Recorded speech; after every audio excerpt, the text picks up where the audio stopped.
झारखंड में पलायन एक बहुत बड़ा मुद्दा है, क्योंकि झारखंड में 55% महिलाएं लोग पलायन कर जा रही है। टोटल पलायन 35% है अगर आदिवासी और दलित की बात किया जाए तो, उसमें 25% है जो महिलाएं लोग पलायन कर जा रही है। आखिर ऐसी क्या मजबूरी रह गई, ऐसी क्या कारण रह गई कि झारखंड में पलायन बहुत ज़्यादा होने के कगार पे आ गया है? आखिर क्या वो मुद्दा है जिसमें आदिवासियों की जनसंख्या झारखंड में कम गई है? मैं आपको बताना चाहता हूं कि आज़ादी के वक्त झारखंड की कुल जनसंख्या आदिवासियों की अगर माने तो 36% थी, जिसमें से अगर अभी की तुलना हम करते हैं तो झारखंड 2000 में अलग हुई थी ये सोचकर कि आदिवासी बहुल राज्य है ये, और आदिवासियों का एक अलग राज्य होगा और खुशी खुशहाल से ज़िंदगी व्यतीत होगा। लेकिन अगर 2024 की बात किया जाए तो आदिवासियों की जनसंख्या मात्र 26% पर आ गिरी है। और अगर मौजूदा राजनीति की बात किया जाए तो तमाम एक दूसरी पार्टियाँ एक दूसरे पे आरोप लगा रही है कि आखिर किसके वजह से आदिवासियों की जनसंख्या कम हो रही है। सोचिए कि झारखंड में 28 सीट जो है वो रिजर्व है एसटी कोटा का, विधानसभा की सीटें, लेकिन फिर भी यहाँ के आदिवासियों को पॉपुलेशन दिनों दिन कम होते जा रहा है। आखिर ऐसी क्या वजह रह गई कि आदिवासियों को पलायन करने पर मजबूर होना पड़ा, यहाँ के दलितों को पलायन करने पर मजबूर होना पड़ा? अगर झारखंड की एक रिपोर्ट की माने और अगर कुछ गूगल के सर्च के दावे को माने तो आदिवासियों की जो कमी लगातार हो रही है उसमें से कुछ तो है कि धर्म परिवर्तन के कारण हो रहा है, कुछ मानव तस्करी का कारण भी बन गया है।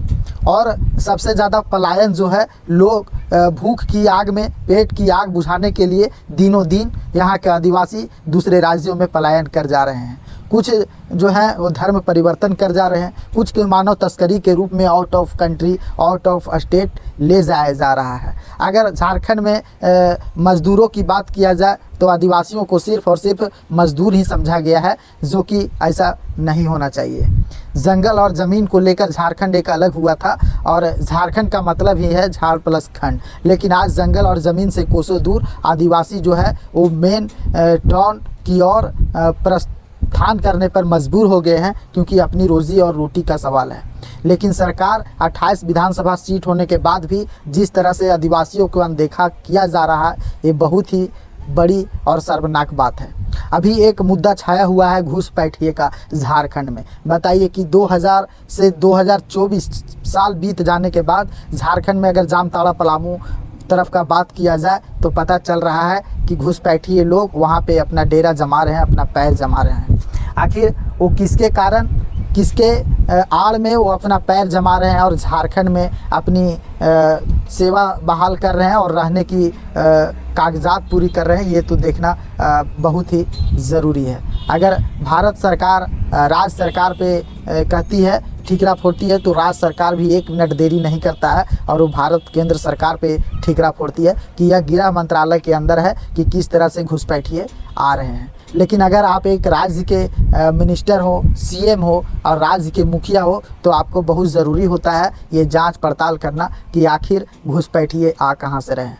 अगर वोट बैंक की बात किया जाए तो हर स्टेट एक ऐसी कगार पे पहुंच गई है कि वोट बैंक के चक्कर में वो घुसपैठिए करवा रही है। जैसे आप बंगाल का कहानी ले लेते हैं।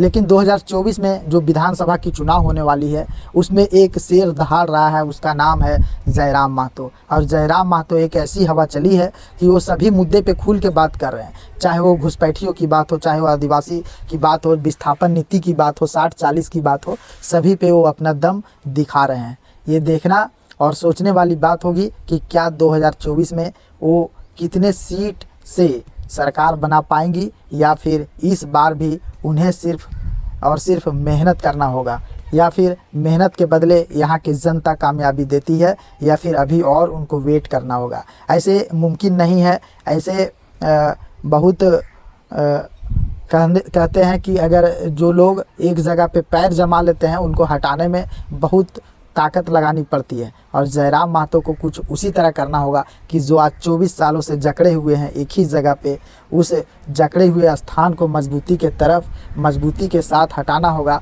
तभी झारखंड की राज्य में एक अमन, चैन और शांति मिल पाएगी। या फिर यहाँ के जो भी पार्टियाँ हैं और जो सरकार में आएंगी उनको सबसे पहले पलायन का मुद्दा बहुत ज़रूरी है कि इसे दूर किया जाए, क्योंकि झारखंड एक ऐसा प्रदेश है जो 40% खनिज देती है पूरे भारत में, लेकिन फिर भी अगर पलायन की बात किया जाए तो यहाँ पे 35% पलायन की दर है जिसमें 55% महिलाएं जाती है। सोचिए इतना बड़ा तमगा, इतना बड़ा स्तर पे पलायन, तो झारखंड की स्थिति बद से बदतर हो जाएगा और पता चलेगा कि घुसपैठिए यहाँ पे अपना पैर जमा लिए और यहाँ के लोगों को दूर भगा रहे हैं। तो आप देख रहे थे बाबा रिपोर्टिंग। आप हमें ज़रूर अपना कमेंट में अपना राय दीजिए और बताइए कि आखिर झारखंड की परिस्थिति क्या है और कैसे बदलेगी।